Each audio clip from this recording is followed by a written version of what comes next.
বলছো মা? পুজোতে আমার বান্ধবীটা আসছে। ঠিক আছে মা, দেখছি কিভাবে যাওয়া যায়। কি করি, কিভাবে যাব? আমি যেতে চাইলে তবে দিদিও যেতে চাই। আইডিয়া!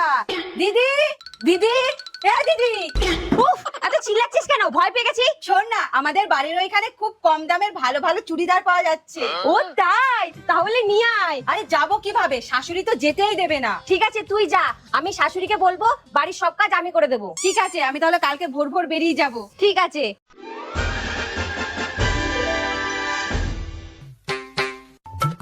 ট্রেনের টাইম হয়ে গেল, দিদি কোথায় গেল কে জানে। যাই, মায়ের কাছেই যাই।